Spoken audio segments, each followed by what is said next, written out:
l'ennemi est très organisé et nous sommes totalement désorganisés. Hein.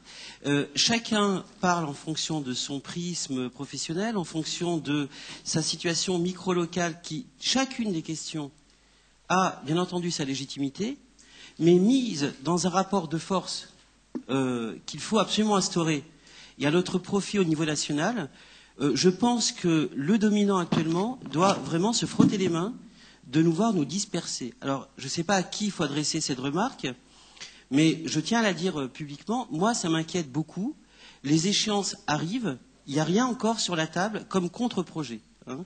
Et donc le gouvernement n'a plus qu'à dérouler son projet individualiste, qui est le plus facile d'ailleurs à faire comprendre à chacun, et nous, je n'ai toujours pas compris quelle école nous défendions collectivement. Et ça m'inquiète beaucoup.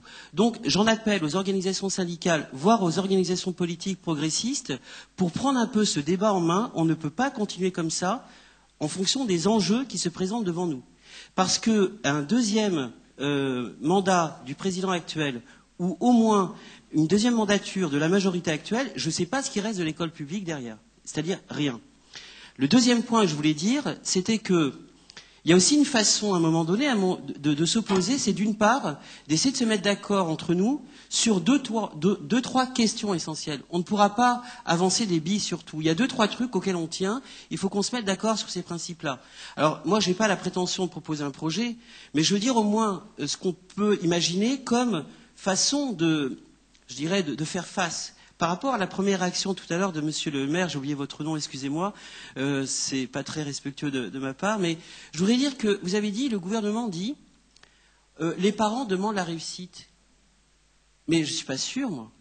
Je pense que les usagers, les parents, demandent à être bien traités et dans le respect de leur citoyenneté. Actuellement, les politiques maltraitent les gens. Je ne suis même pas sûr que les gens soient dans ces horizons de réussite et d'excellence qu'on leur prête. Je pense qu'on prête à la masse ce qui sont les dispositions en fait des classes dominantes. Voilà, la réussite individuelle, personnelle, l'excellence. C'est pas sûr que le citoyen lambda soit vraiment dans ces choses-là. C'est pas sûr que toutes les familles de la Seine-Saint-Denis rêvent que leurs enfants soient énarques. Mais par contre, je pense qu'elles rêvent qu'elles soient moins disqualifiées dès l'entrée à l'école primaire, dès l'entrée au collège, voire dès l'entrée au lycée. C'est pas ce que vous avez voulu dire, mais c'est ce que nous dit le gouvernement. Et c'est-à-dire que entre l'excellence de quelques-uns et la réussite de tous, moi je choisis la réussite de tous. Donc c'est ces fondamentaux-là qu'il faut qu'on défende. Et dire au gouvernement qu'il prête à la population des intentions qui ne sont pas forcément les leurs. L'autre contre-feu qu'on peut allumer, et ça je suis surpris moi que les organisations syndicales ne prennent pas cette direction-là dans le débat, ou peut-être qu'ils le font, je ne suis pas assez attentif.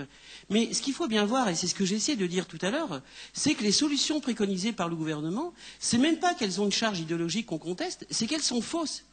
C'est-à-dire, la mise en concurrence, ça ne marche pas, et ça pénalise, y compris les classes moyennes. On n'arrête pas de brandir cette affaire d'école privée, et cette affaire de contournement de la carte scolaire. Mais sur quelle base on se fonde?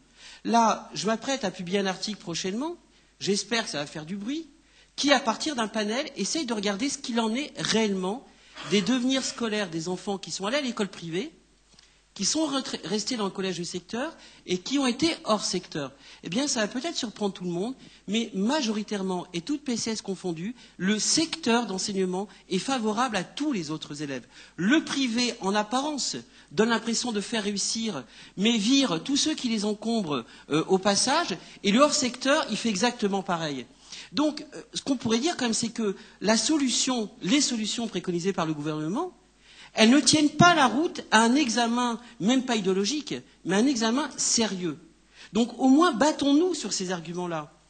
Faisons-lui comprendre et faisons comprendre à ceux qui pourraient nous soutenir que ce qu'on essaie de leur vendre, c'est de la pacotille, c'est de la poudre aux yeux.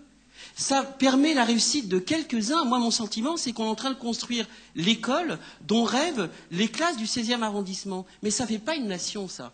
Donc, essayons de nous battre sur des enjeux centraux, des questions claires, précises, et essayons de construire ensemble, je suis peut-être un peu utopiste, mais quelque chose qui serait de l'ordre d'un projet éducatif, démocratique et alternatif qui devra forcément transcender les questions très particulières liées à tel ou tel champ ou tel segment d'enseignement.